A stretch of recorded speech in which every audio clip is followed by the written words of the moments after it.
I anticipate one witness in each case, All right, so it should be over. all right. Witnesses are ordered sequestered for what that matter. Actually, Your Honor, I have You may have, yes.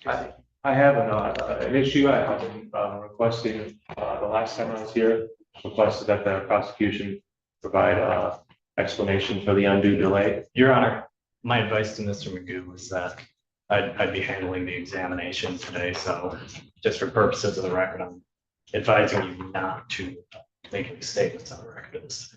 Well, I do actually also want to provide notice that this case is being removed under 28 USC 1455 to the Eastern District of Michigan under case number 25-12440, and due to due process violations that I've been facing. I don't know what you're talking about. The case has been removed. I'm sorry, I'm providing notice of removal under case number 25-12-12440. Have you talked that over with your attorney?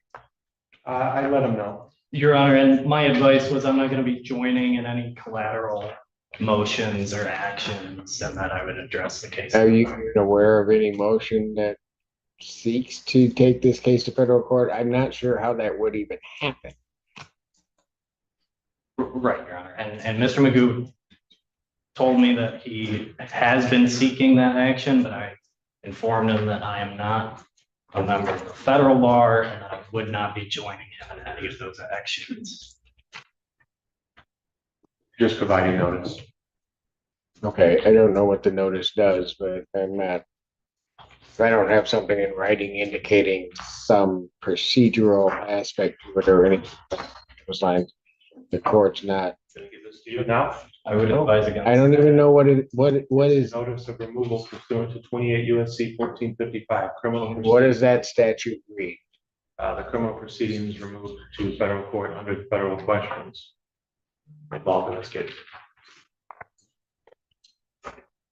I'm not gonna get a bite as to what federal questions, because I don't think there are any federal questions. Fourth Amendment violation.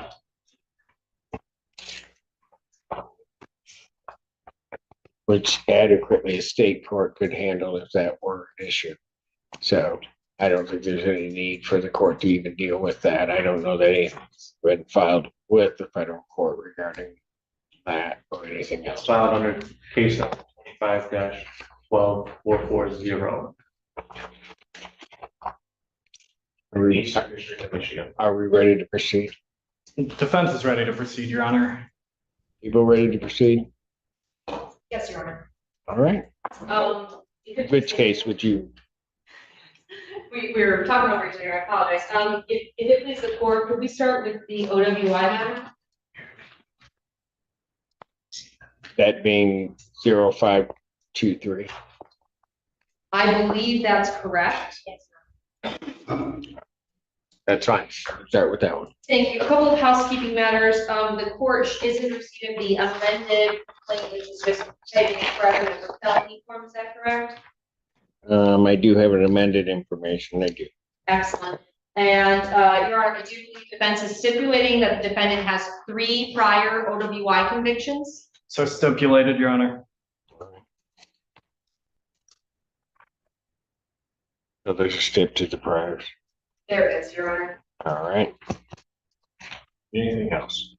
I do think defense is going to stipulate to people's exhibits 1 through 10, which are photos, but maybe not.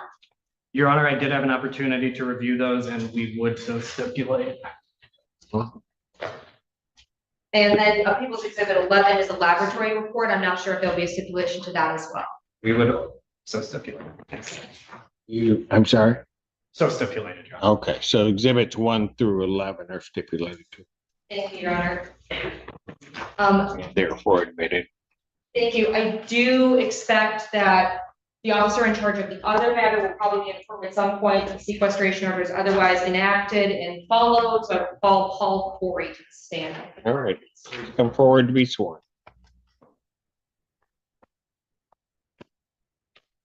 Take seat, raise your right hand. You solemnly swear to affirm the testimony about to give the truth, whole truth, and nothing State spell your first and last name for the record. Paul Corey, Paul, All right, you may inquire. Good afternoon, sir. How are you employed? I'm employed with the Milan Police Department. How long have you been employed with the Milan Police Department? A little under 2 years full time. Do you have prior law enforcement experience? Yes, I worked with the Washington Sheriff's Office prior to that for about 15 years. Were you working for the Milan City Police Department on or about March the 27th, 2024? I was Do you recall what shift you were working that day? up in night shift 6 p.m. to 6 a.m. And were you ever at the location of Dexter Street and Arcona Road? I was About what time were you at that location? about 1:35 or when I was dispatched there. Why were you dispatched there? The 911 caller had said that there was a single car crash into a gas station in that area. Did the 911 caller, did you have any other information in your dispatch when you were headed that way? Yeah, it's not being offered to prove the truth of the matter asserted. It's being offered to prove why he was headed to that location and other additional information that may have hastened his speed going that way. All right, I will overrule the objection regarding hearsay. I'll accept it for what it's offered for, other than the truth of the matter. Thank you. Did you have any other information from the dispatch? I believe that the caller said that there was a single subject walking around outside of the car and possibly injured. And did you make that location? I did Do you recall about how long it took you to get there? maybe about 5 minutes less than. Less than 5 minutes? When you arrived, what did you observe? A car that was, I saw a SUV that appeared to have been crashed into a sign outside the gas station here. Dexter and there was a single male subject standing around the passenger side of the vehicle. What did you notice about the vehicle first? It was definitely crashed there and not parked. There was some extensive front end damage. And Your Honor, may I approach with People's Exhibits 1 through 10 for the court? You may. Thank you.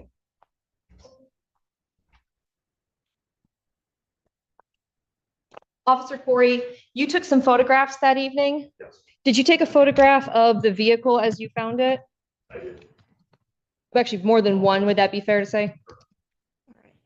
And when you saw the vehicle, how did you determine that it had been crashed as opposed to just parked there? Due to the amount of front end damage that it had, and it was still in contact with the signage there. Did you make any observations about any other parts of the vehicle? It was the windshield was smashed in a particular fashion. And It go ahead. appeared that it was impacted from the inside rather than the outside. How could you tell that it was impacted from the inside rather than the outside? It was falling outward instead of inward, and there was no like gouging from the outside of the windshield. And when you were looking at the windshield, would you describe the cracking in it in any particular way? Circular fashion. It's brought off the driver's seat. Did you look inside of the vehicle? Yes. Where did you observe about the inside of the vehicle? There was quite a bit of personal property inside of the vehicle, and the passenger and all the front and rear passenger seats, indicating that there was probably only one occupant at the time of the crash. Did you make contact with any people at that location? Yes, there was a male subject standing near the passenger side of the vehicle when I arrived. Do you see that person in the courtroom today? Can you tell me where that person is sitting and what they are wearing? Seated at the defense table wearing the jumpsuit. Your Honor, may the record reflect that witnesses identified the defendant? No objection, Your Honor. Record shall so reflect. And sir, when you made contact with the defendant, what did you talk with him about, or what did he do? I asked him what had happened. What did he say? He said I wasn't here.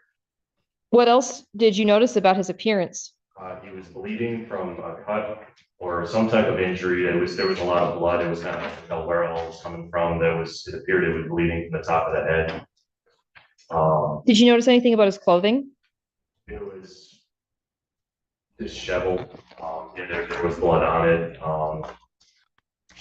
Front zipper was down, the zipper was down on his pants.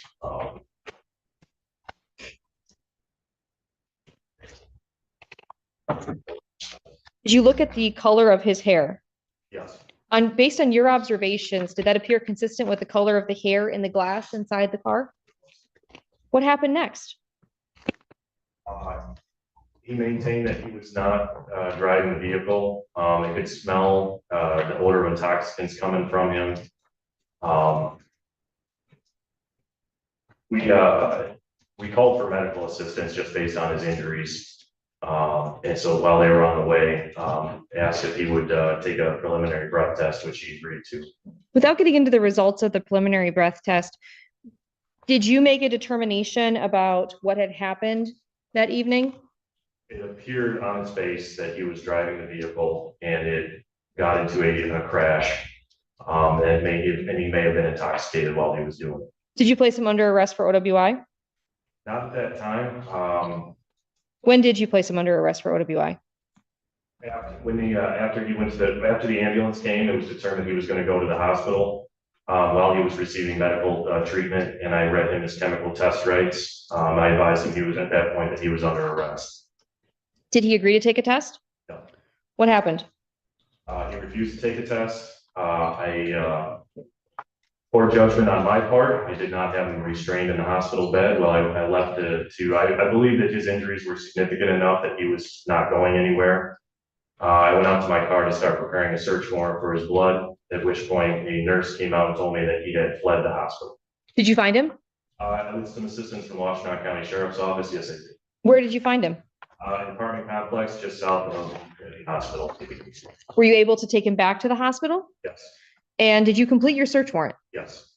Was it executed? I just a note for the court, Sergeant Presides, helped me prepare the search warrant while I was dealing with Mr. Magoo's hospital. However, I did review, since I was going to the warrant, I did review it to make sure it was accurate based on my observations at the time of the incident. Did he make I'm sorry, go ahead. No, I'm so sorry to interrupt you, sir. While you were waiting to do the blood draw, did he make any statements to you? He looked at my uniform and appeared to be confused as to why he questioned me as to why Milan, the city of Milan, was doing all of this. And what did you say to him? Asked him where he thought he was, and I said that he was insane.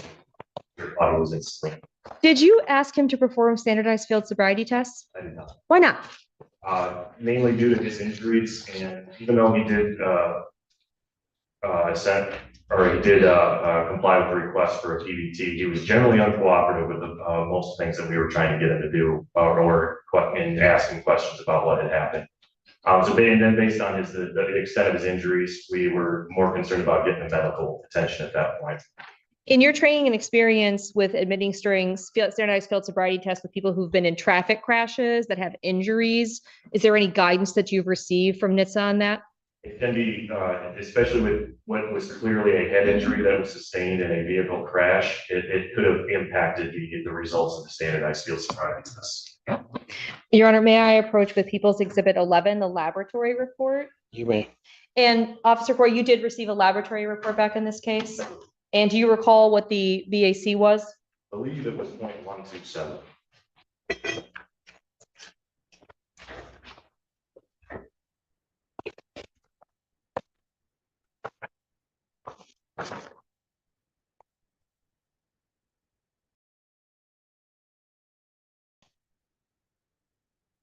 What did you do with the vehicle? Or what was done with the vehicle? Let me ask that. Do you know what happened with the license plate? We confiscated the plate as the operator at the time, who we believed to be Mr. Magoo, had several prior convictions for suspension and operating while intoxicated, requiring a plate confiscation. Pursuant to state law, you had to take it.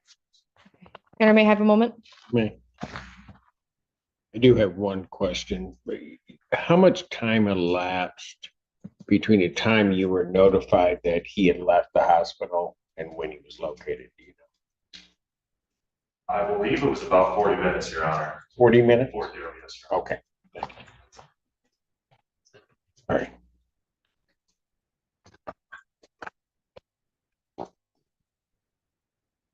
Officer Corey, Mylan, what county is that located? Well, that's interesting. Correct. Half in Monroe County and half in Washtenaw County. The incident itself occurred in Washtenaw County. Thank you. And that is in the state of Michigan? Correct. Mylan kind of abuts the two counties, correct? Yes. Thank you.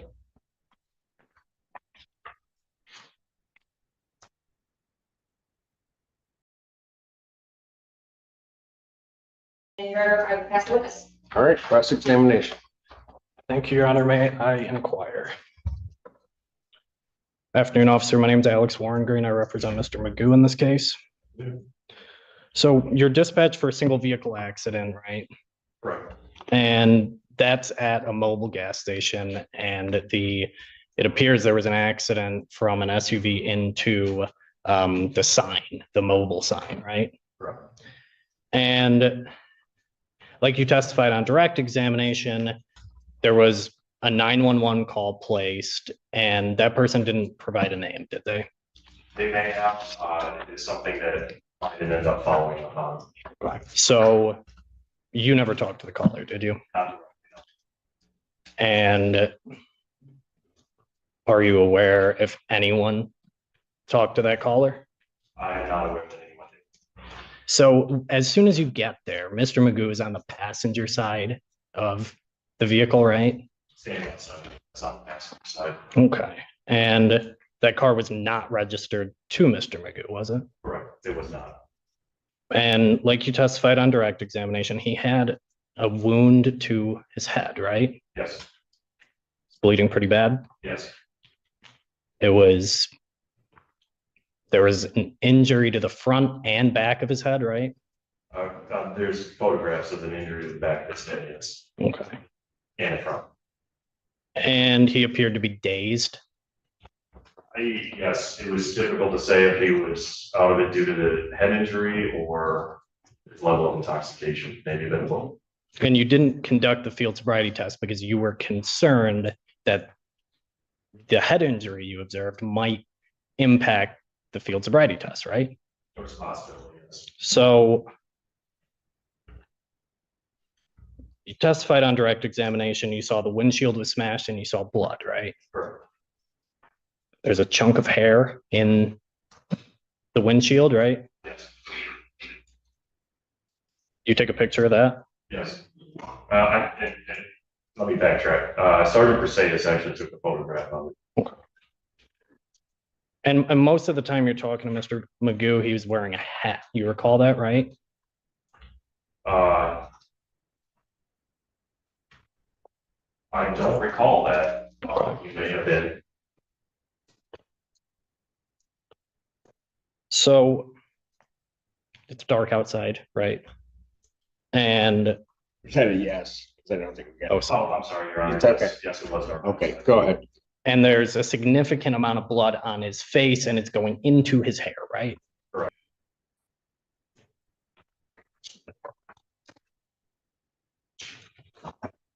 On direct examination, you talked about field sobriety tests. You said you're trained in the administration of field sobriety tests, right? Yes.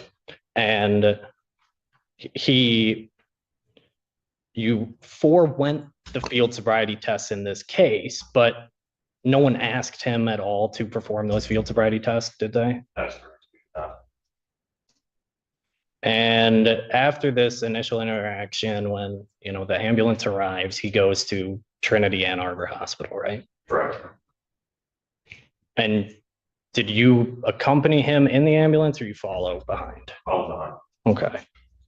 And you read him his chemical rights at the hospital while he's in the bed, correct? Correct. And he refused at 2:51 a.m. Is That's that? correct. And after he refuses, you leave the room to go and work on the affidavit for the search warrant, right? Correct. And then Mr. Magoo vanishes. That is also. Okay. You didn't see him leave. I did not. You had no idea where he was. Nope. And like you said, he wasn't handcuffed or in any way restrained to that bed, was he? He was not. And there were no officers standing at the door or otherwise supervising that room, were there? No. And through your investigation, you determined he's located at an apartment complex at around 3:40 a.m. Is that right? That's what is in the report. I think I listed a time in there. If you want me to look at, refresh my memory. It would refresh your recollection to look at your report? It would. Okay. Your Honor, if I may approach the witness. I think it's. He's got a copy Okay. that was turned over, so if you look at that, if you believe that will refresh your recollection.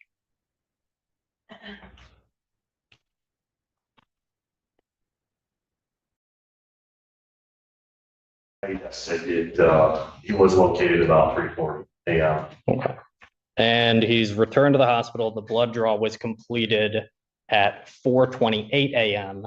And of course, there's two blood draws done. So it's 4:28 a.m. and 4:29 a.m. Does that sound right, officer? That sounds correct. Okay. So in an ideal OWI investigation, you want to have eyes on the subject from the time you make the scene until the needle enters the arm, right? I do. Yes. Okay. One of the reasons you do that is to make sure the subject doesn't consume anything that could impact the blood test, right? That is correct. And Mr. Magoo was unaccounted for nearly an hour in this case, right? That's correct. And in your search warrant affidavit, you didn't mention that, did you? I don't believe so, no. Thank you for answering my questions, Your Honor. I have nothing further at this time. Read your. Thank you, Your Honor. Officer Corey, were you able to obtain information that the defendant had previously been pulled over by a different police agency operating this car in March of 2023?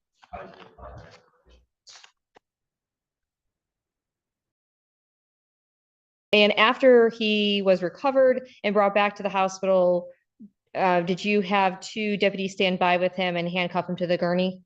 I handcuffed him myself, but luckily I had a couple of deputies that were free for the moment that were able to watch him until I finished up the search warrant. Thank you. Nothing further, Your Honor. Anything? Your Honor, if I may, one.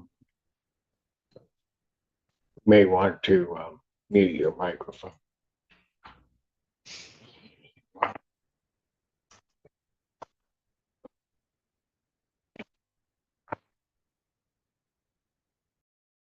Your Honor, just briefly.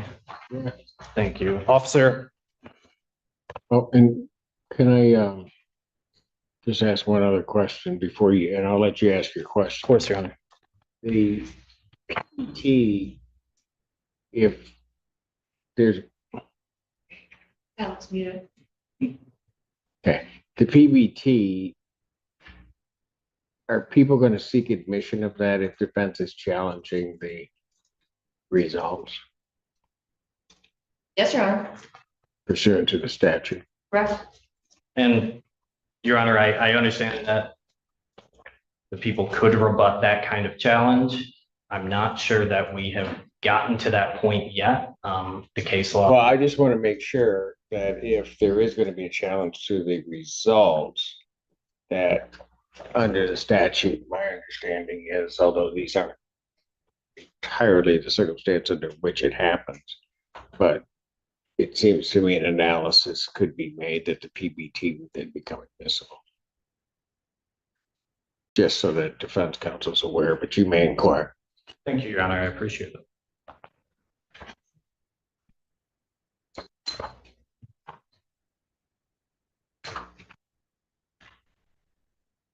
Officer, before Mr. Magoo was admitted to the hospital, did you yourself search him? Search his person? That's outside the scope of my redirect, Your Honor. I'll allow you to ask. Go ahead. He was wearing a jacket, right? I believe so, yes. Did you go through all the pockets of that jacket?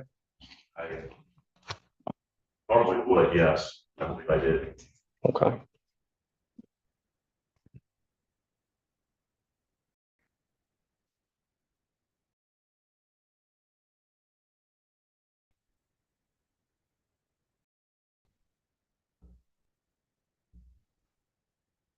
Officer, when you completed the refusal to submit to chemical test form, in this case, do you recall writing the refusal time as 1:35 military time?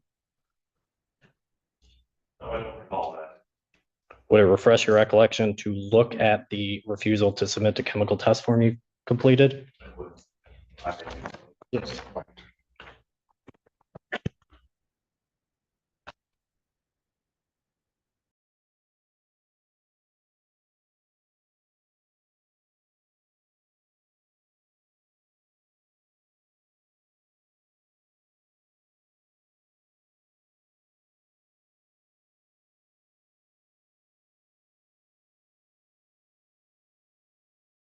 That's what I did. I don't recall why I would put that time there.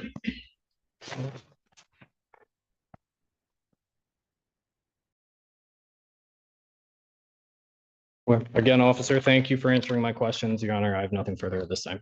All right. Ms. Lundy. Officer Corey, you would agree with me that this says refusal date, but it does not say refusal time, correct? It just says military time? Correct. Okay, thank you. And lastly, Your Honor, in anticipation of an argument that the blood result is not accurate, I would ask a question about the PBT, but if that argument's not going to be made, then I don't need to. Your Honor, I would object to any mention or admission of the results of a preliminary breath test in this matter. I'm not sure that I have raised an argument that regarding its accuracy or regarding a rising blood alcohol level or anything like that. I don't think I've opened the door to that. Well, I don't think you have. I just want to make sure we're prepared for the argument. But if that argument is going to be made, then I'm going to let the people question as to that. But Your Honor, I don't anticipate making an argument regarding a rising blood alcohol level or anything to that effect at this point.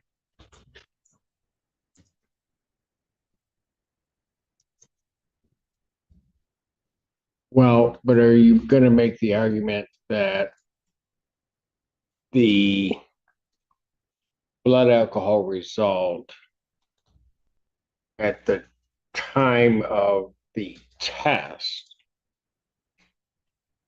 well, I'll just do it this way, is it lower or higher than the? Your Honor, I intend to make arguments on what has already been stated on the record, and I'm not to. What does that mean? From the defense, I don't anticipate any further questioning regarding the blood alcohol results from either the lab or the preliminary breath test. Okay, again, that was very cagey the way that was put, but I'll just put it this way. What I will do, Ms. Lundy, is I will not permit the questioning at this point. You may step down, sir. Thank you. Yeah, shut down. I'm not done. So the system went down? Yeah, it says that my computer's still recording, but. We don't the know. Software shut down, I'm not gonna take a chance. Do we know when it happened just now? just now. Just now, okay. What the court's gonna do is court's gonna stand in recess. We need to take it back up. Understood. Thank you. It's worked too hard today. Court's in recess. All right. Once again, District Court for County Washington, State of Michigan is now back in session. The Honorable Judge, Decisive. You may be seated. Call him out, yeah.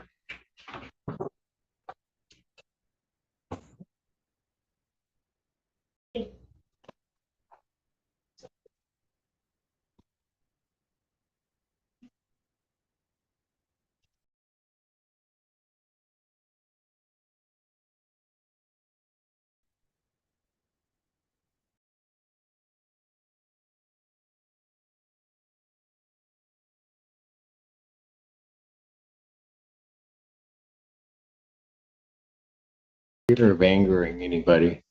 I don't think I've seen public defenders work this late. Anyway, court recalls the case, People versus Magoo. As spells to people. Alex Warren Green on behalf of Mr. Magoo. Mr. Magoo, can you state your name again, please? Daniel Magoo. All right. Yeah, I think we had finished with our officer, Officer Corey I don't have any additional witnesses. All right, go ahead, you can have your conversation. You might want to mute the mic.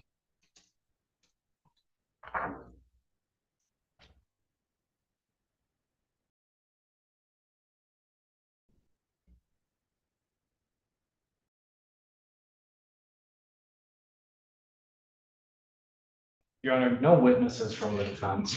All right, I have a motion. Your Honor, I move to bind over as to count one and let counts, I think it's 2 and 3 on this Yes. one follow. I do believe we presented sufficient evidence to establish by probable cause a circumstantial case that the defendant was the operator of a motor vehicle on the date and time in question at the location in question, that he did have an alcohol content of 0.08 grams or more. Your Honor, the people were able to present evidence that when the vehicle crashed, that the windshield of that vehicle had been hit from the inside. There was blood and there was hair consistent with the defendant's hair. And the defendant had a head wound on the front of his head. And that, along with it being at the scene of the crash, I do believe is sufficient circumstantial evidence to establish by probable cause that this matter should proceed to trial. I'll reserve any further arguments for rebuttal. Your Honor, the defense would object to bind over in this matter.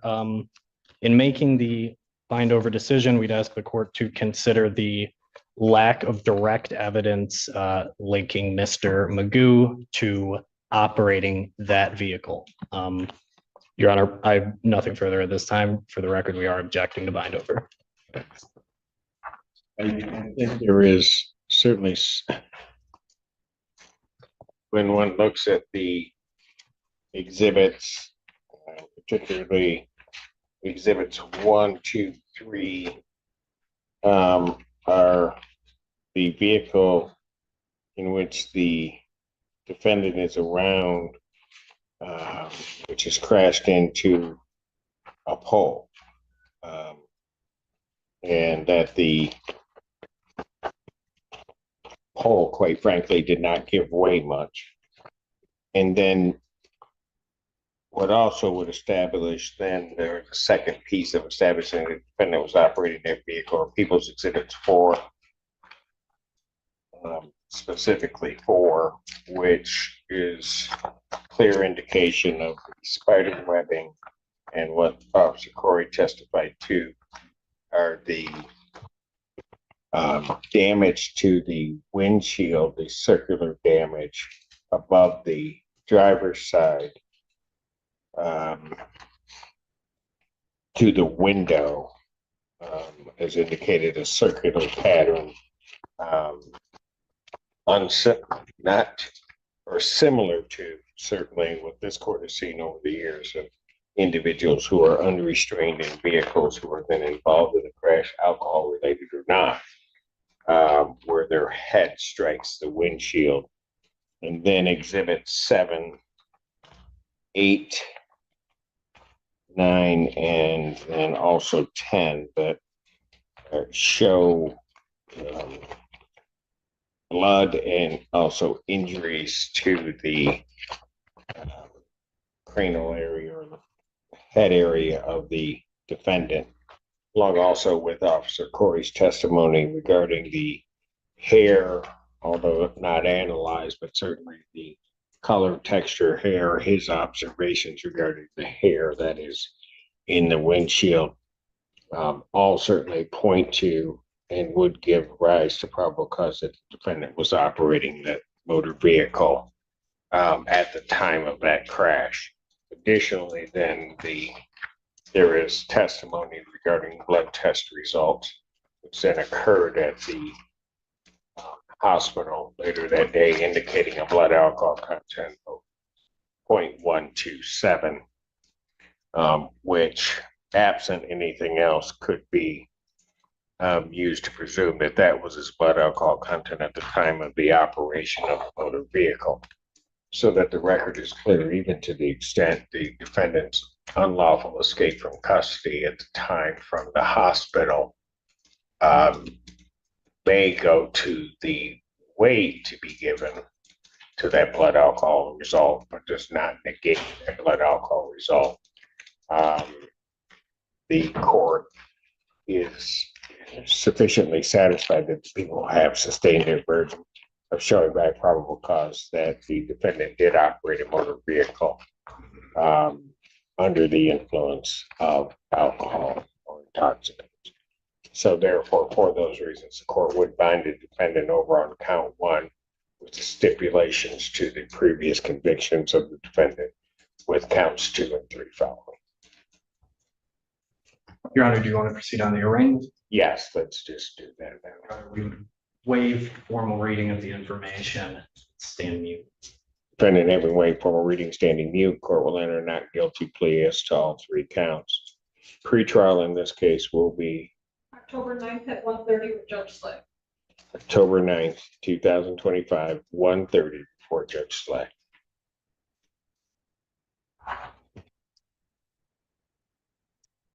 That case bond will continue.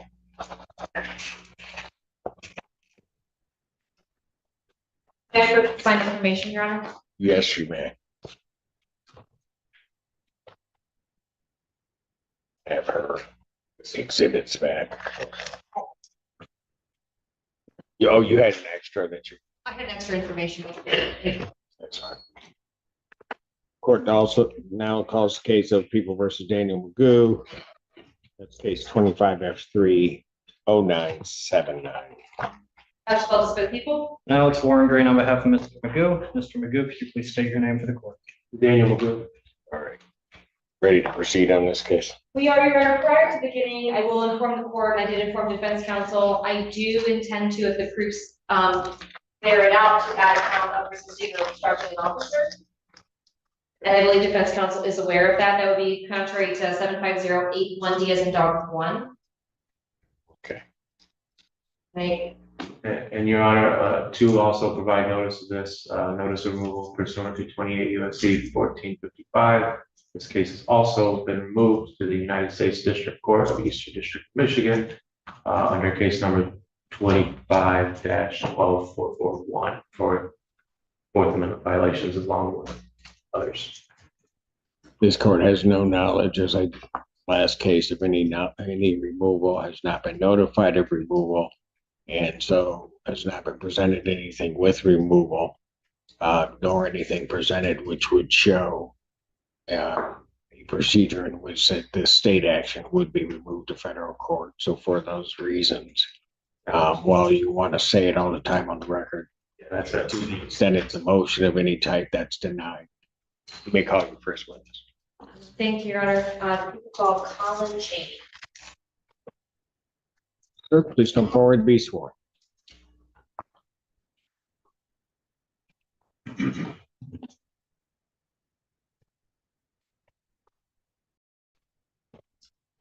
Take a seat, raise your right hand. Do you solemnly swear affirm the testimony you're about to give will be the truth, the whole truth, and nothing but the truth so help you God?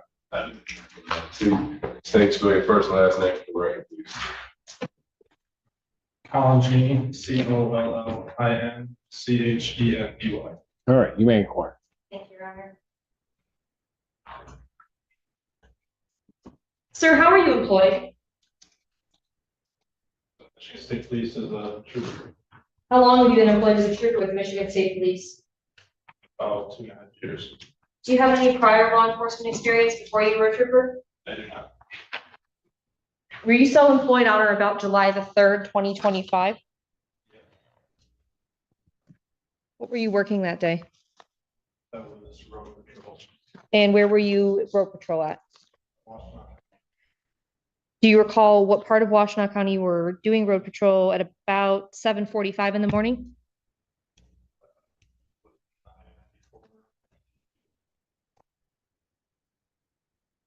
Were you traveling westbound on 994? Yes. And is that location in Washtenaw County, state of Michigan? Correct. Did you notice any vehicles while you were traveling westbound on I-94? Yes. What did you see? Here, it's westbound on 994. I observed a red sedan that looked like it was traveling faster than the rest of the traffic on the freeway. What did you do? I caught up to it, and when I got closer to it, my radar picked up the speed reading. And what was it reading? So 90 miles per hour. What did you do next? I got behind the vehicle, activated my overhead lights to conduct a traffic stop on the vehicle. What happened after you activated your overhead lights? Shortly after, the vehicle merged over to the shoulder, got down to around 40 miles an hour and rolled for half mile to a mile before coming to a complete stop at about 40 miles per hour. What happened after the vehicle came to a complete stop? I approached the vehicle, spoke to the sole occupant of the driver, of the vehicle, and told him I was Trooper Ching with Michigan State Police and requested his driver's license. Did you see what position that person was inside of the vehicle? Was he operating the vehicle? Do you see the person that was operating that vehicle in the courtroom today? I do. Can you tell me where he's sitting and what he's wearing, please? He's sitting to your right in a green jumpsuit. Your Honor, may the record reflect the witness identify this defendant? No objection, Your Honor. Record shall so reflect. When you made contact with the defendant and asked him for his driver's license, what happened next?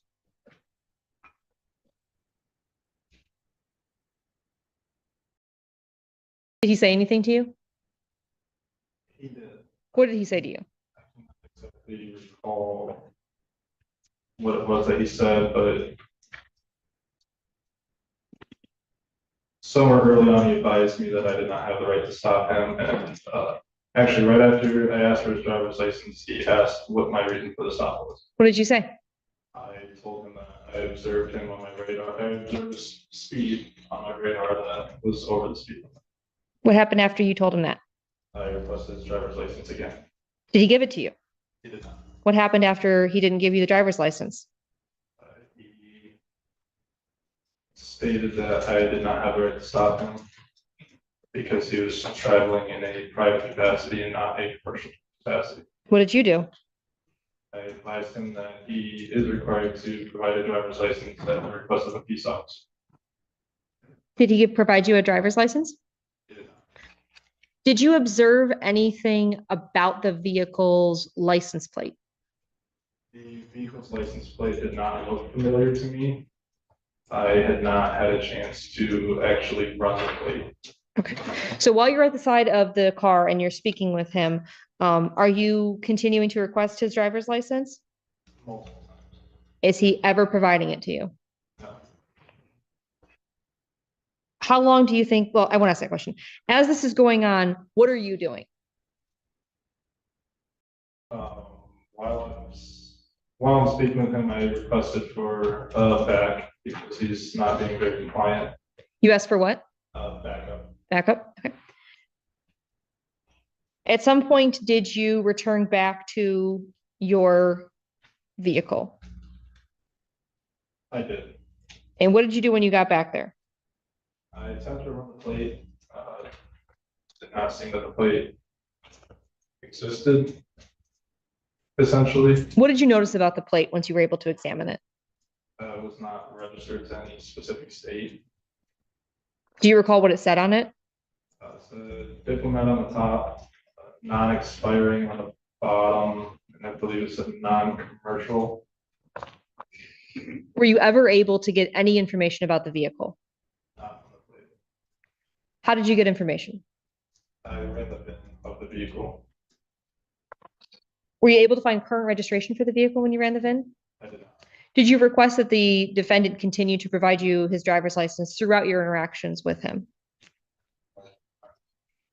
Did you ever ask him to get out of the car? When did that happen? On my initial contact, after not receiving a driver's license multiple times, I advised him to step out of the car. And after going back to my vehicle, coming back, I advised him he needed to step out of the car. And none of those were followed. Did you eventually get him out of the car? Yes. How? I told him he had one more chance to step out of the vehicle on his own. And he said he was not stepping out of the vehicle. So I pushed his window, which Initial contact window was all the way down. After backup had arrived, I believe sometime after, while I was going back to the car, he cracked the window. I put my hands in the window and I shoved the window down into the car. I reached in, unlocked the door, and unbuckled his seatbelt. At that point, he stepped out of the vehicle and was handcuffed. And you didn't break the window, you just pushed it down? If any damage, I did not break the glass. I should say, you didn't shatter it with your stick? Correct. Thank you. The tension is already building as the trooper keeps asking for something simple, just a driver's license. But it's not coming. The refusal isn't hesitation, it's deliberate. You can hear the shift as backup gets called in, and that's when this stop stops being routine. Now the focus tightens. That plate doesn't match anything. No registration, no compliance. And the trooper knows exactly what that means. He's not guessing anymore, he's confirming. The requests keep coming calm but firmer each time. Step out of the vehicle, show your license, follow the law. But the silence turns into resistance. And right here, the moment starts tipping. This isn't just a traffic stop anymore, it's about control, and it's slipping fast. Thank you for correcting me, Trooper. Were you wearing a body camera on the day that this happened? I was. Was it functional and operational? Yes. Have you had a chance to review the recordings from that day? Yes. And Your Honor, with permission, the people would like to propose to admit Exhibit 1, which is the body cam, but I'm only going to play select portions of it. Yes. Is there any objection? No objection, Your Honor. All right. The first segment is about 8 minutes long, Your Honor. Before playing that, the license plate, did it say, was it black and white? Do you recall? If you recall. It was either black or dark blue, white, something along that line. And it said diplomat across the top. Correct. And then at some point at the lower, maybe left, right-hand corner, talked about it being non-expiring or something along those lines. Yes. Oh, joy. Oh, May I, Your Honor? yes, you may. Thank you so much.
Does not matter what the capacity or a violation of speed. Guarantees you a driver's license. Okay. If you're driving. Excuse me. Okay, traffic stop. By law, you have to identify yourself. Yes, sir. Traffic stop. Violation of the law. I stopped you. I'm conducting an investigation of the violation. You must identify yourself. According to Michigan law. Please say violation. It's not commercial. It doesn't matter if you're going to get ice cream at McDonald's. I can stop you for speed. Where is your driver's driver's license? Okay, where's your driver's license? Yes, you do.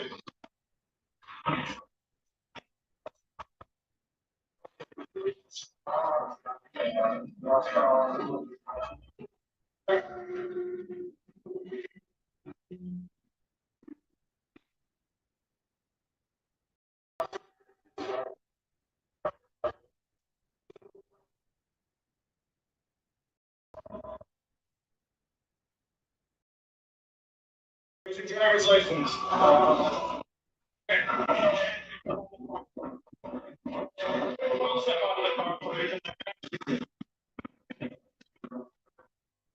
be calling my supervisor. I'm gonna have a supervisor down here. They're a long ways away. We're not gonna sit here and wait for a supervisor. So. I understand that. If you cooperate with me, I need your identification to get you out of here. Yes, I do. Oh, and you're required to identify yourself to a police officer. It does not matter what capacity you're traveling in. It does not matter what capacity you are traveling in. What about the plate? What are the plates supposed to be? I know nothing about that plate means. What does that mean? That means nothing to me. Who are you? Trooper Chief, which is grade 3. So the brand code, my back number is 1245. Now, if you don't identify yourself, you will identify yourself. Yes, sir. From a radar gun? Yes, sir. It's mounted in my vehicle, according to everybody. You know that state troopers, police officers all around the world, to seek to answer because they're pointing these guns. Okay, well, I haven't experienced that, so I feel for those state troopers. What's your name? You don't have the reason to what is your name? You don't have a reason to ask. Yes, I do. Yes, I do. I am here on the side of the road with you. You need to identify yourself. Yes, you did. That is why I'm stopping you. Why did you roll? For what reason? What reason do I have to call my supervisor? Because you don't want to listen to me? If you are not obeying the law? So,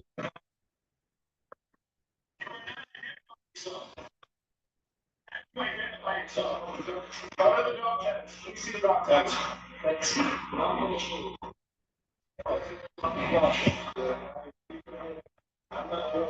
That's hoping you. I'm not doing it.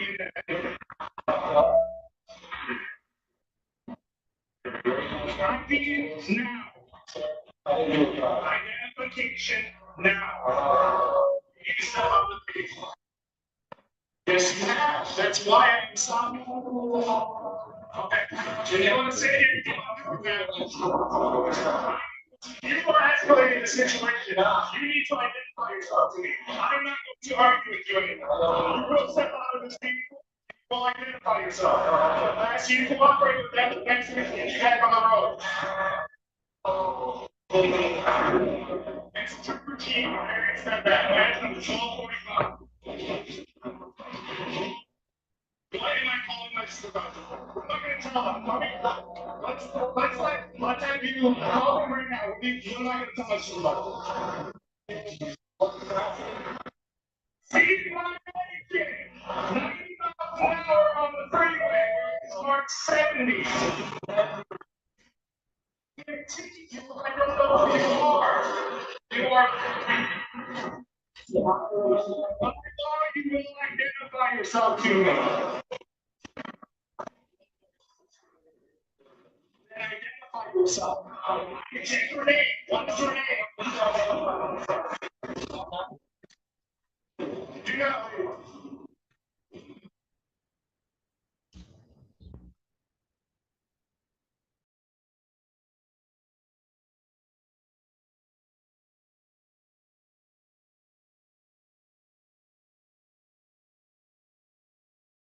And Your Honor, skipping ahead to about the 33-minute mark, close as I can get it. All right. What's up?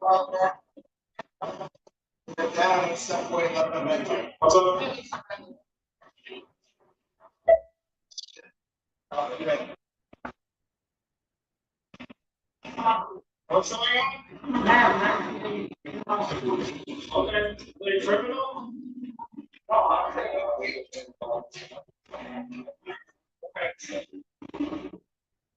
Okay, I'm not worried about that because I'm acting with the law right now.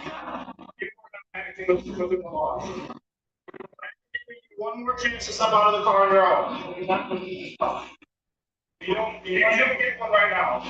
You don't get one right now. You'll get one before you see a judge. Yes, you will get one before you see a judge. You have the right to remain silent if that's what you would like before talking until you talk to a lawyer. No, not right now. Step out of the car. That was your last chance. Hey, all right.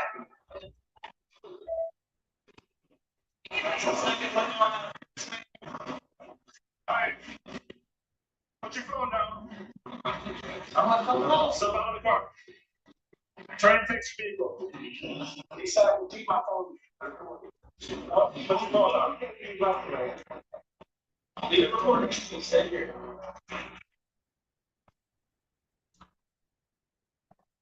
Now it escalates. The officer's tone sharpens, not louder but unmistakably final. He's done negotiating. The commands are clear, repeated, controlled. Identify yourself, comply, end this. But the pushback keeps coming, layered with defiance, dragging the moment out longer than it should ever go. And that's where the pressure spikes. You can feel the clock ticking. Backup is there, the patience is gone. Then it hits, one more chance. Not a suggestion, not a warning, a line in the sand. Step out of the car, or this moves forward without your cooperation. And in that split second, everything hangs, because the next move won't be words, it'll be action. Able to eventually ascertain the identity of the driver, the defendant? I was. And did you check him in lean? I did. What did you discover? He does not have a valid driver's license in the state of Michigan. Did he have any warrants at the time that you pulled him over? He did.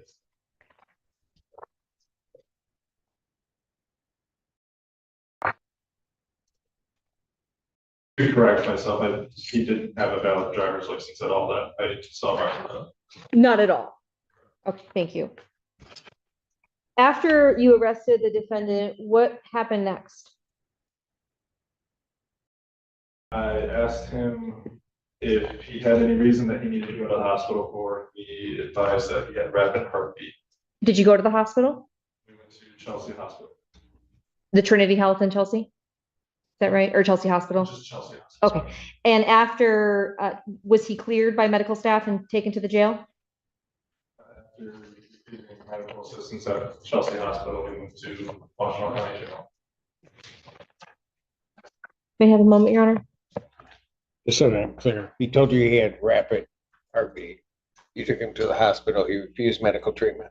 Correct. Okay, all right.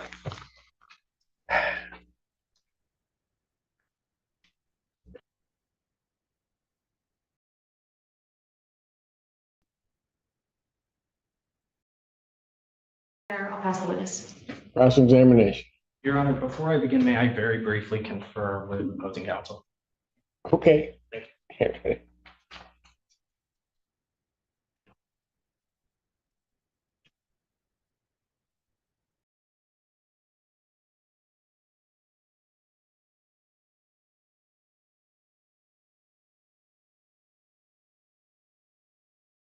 afternoon, Trooper. My name is Alex Warren Green. I represent Mr. Magoo in this matter. So, Trooper, this was on July 3rd of this year, right? Correct. Day before Independence Day, right? Correct. Tons of cars on the road. And this was on I-94 in Scio, right? Yes. And that is a 70-mile-an-hour limited access highway or freeway, right? Yes. And in your experience as a state trooper, you know that conducting traffic stops on the freeway is dangerous, right? Yes. There's high speeds, distracted driving, right? There's large commercial vehicles like tractor trailers and, like you already said, lots of traffic, right? Yes, And another reason that it's dangerous is because there's limited space on the shoulder to conduct the traffic stop, right? correct. Trooper, on your direct examination, we saw video from your body worn camera. In addition to the body worn camera, you have a dashboard mounted camera, right? Yes, And the dashboard mounted camera activates when you activate the overhead lights, right? correct. And when you activate it, it captures 30 seconds back in time, right? Correct. Okay. And Your Honor, I believe this is by stipulation. I would ask to play a portion of the trooper's dash camera. I'd move to admit it. It's defense A. This would be defense A, Your Honor. Okay, go ahead.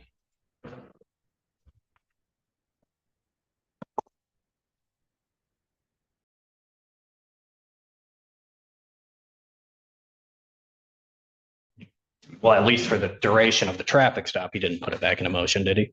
No, he did not. And the patrol vehicle you have, it has a mounted radar system, right? That's mounted on your dashboard. Yes, And that radar system, you can obtain a printed document that tells you the readout obtained at a particular time. Is that right? I'm not aware if I'm able to do that. I've never been taught how to do that or seen any of that. So from your mounted radar, you have never obtained a printed document suitable for court. Is that your testimony? Yes, So I'm not aware if it is possible or not. I just have never done it and do not know how to. understood. Thank you, Trooper. You followed Mr. Magoo's vehicle for a period of time before activating your lights, right? Yes, And once you did activate your lights, he did in fact decelerate, right? yes, And shortly after that, he moved over to the shoulder of the road, right? yes, And then you following Mr. Magoo went over an overpass, right? yes, And that overpass has metal barriers on either side of it, right? yes, And after you get to the end of the overpass bridge, that's when he brought the car to a stop, very shortly after you got to the other side of the bridge, right? I wouldn't necessarily agree. Well, Trooper, you'd agree with me that the entire time after you turned your lights on, following Mr. Magoo was under a minute, right? Yes. With my lights on, behind it, yes. And on something like an overpass, there's even less space to conduct your traffic stop, right? Typically, yes. Because of the metal barriers, if something were to happen, you can't just jump into the ditch or the grass, right? Yes.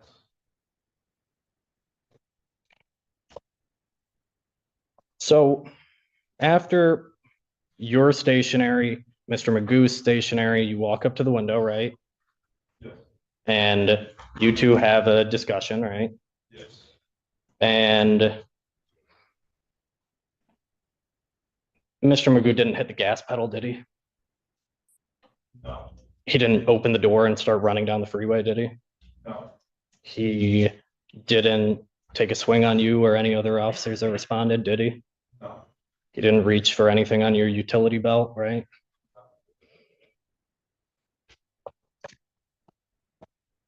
Your Honor, if I may have one moment. Thank you.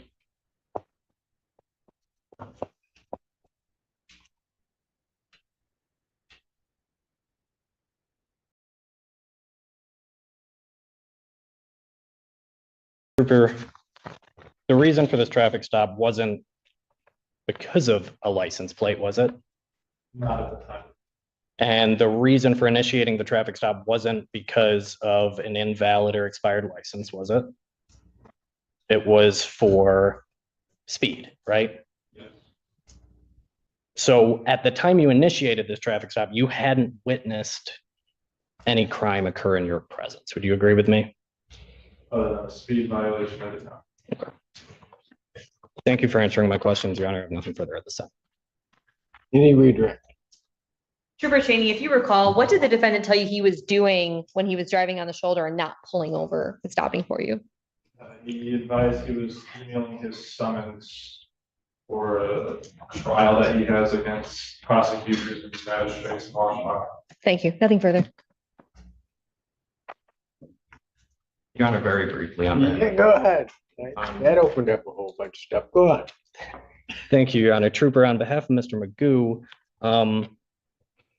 after you saw this plate, you didn't call the embassy, did you? You didn't call the Department of Transportation, did you? No. All right.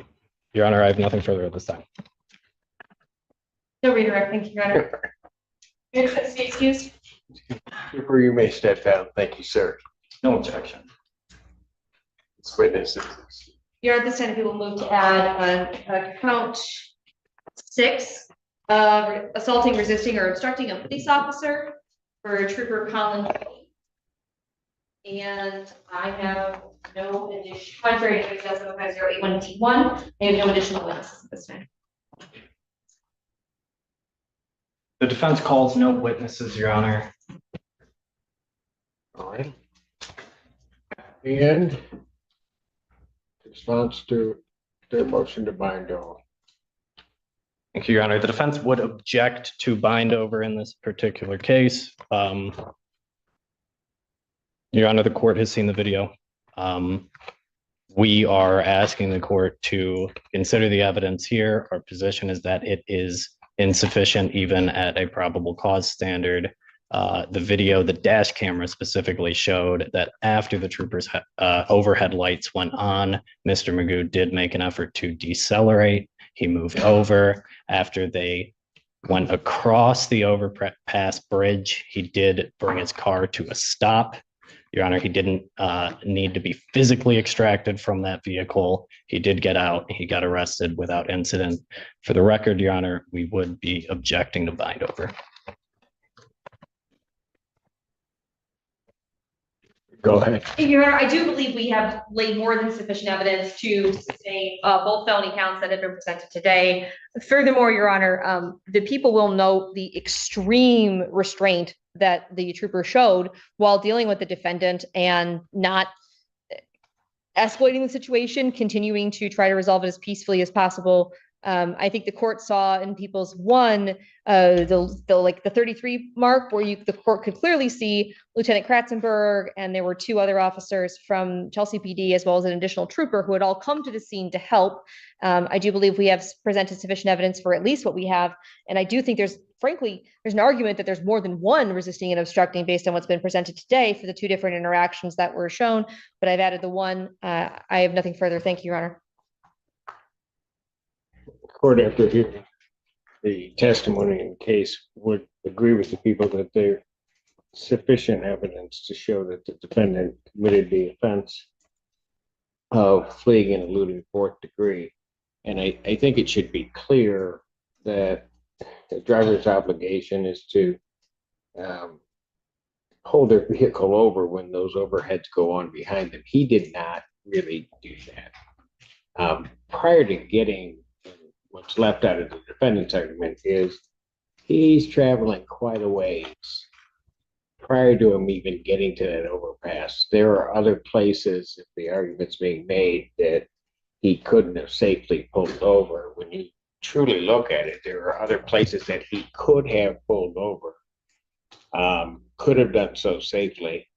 And anybody that's seen a vehicle pulled over, yes, the trooper actually, or the officers actually put themselves and their vehicle more at risk because of the way that they line their vehicle up when pulling a vehicle over. So that vehicle could have stopped well before, quite frankly, the overpass and well before the time that it did. So I don't find that argument very persuasive. and would indicate that the people have sustained a burden regarding the fourth degree fleeing and eluding. Also, just noted, the trooper, his voice is telling him, and it was in People's Exhibit 1, he's sure he knows that Mr. Magoo can't hear him, or whoever's in that vehicle can't hear him, but he is saying, pull over. He's trying to implore that vehicle to pull over. So the court will bind the defendant over on count 1. With reference to the added count 6, the resisting and obstructing,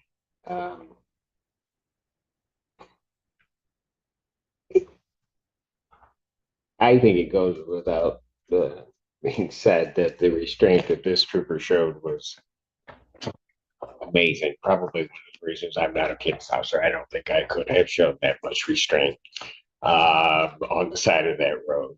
That it seemed like forever before that door opened. The officer, the trooper, would have certainly been well within his rights to have acted, opened that door at some point in time. What was actually phenomenal is that he did not do that, that he left. He was not looking to indeed escalate it anymore. And it was just amazing to me. And only when it came down to the point that something indeed had to be done did the trooper take action. Quite frankly, that behavior is, well, I've always told people around the country, with all due respect to other state troopers and all of the places I've been, I think Michigan has the best. So, and I mean that from the bottom of my heart. What he did was just amazing, because a lot of people, as the defense was pointing out, a holiday time of travel, a lot of people were put in jeopardy, not by what the trooper did in pulling the vehicle over, not by the manner in which he pulled it over, but by, quite frankly, Mr. Magoo's obstinance in not answering the trooper and not complying with the order of the trooper. There are probably, and I think the people are right, that there's probably more than one resisting and obstructing here. Since the people aren't asking, I won't add an additional or 2 counts, or at least, of resisting and obstructing. I will only add 1 of resisting and obstructing as an added count 6.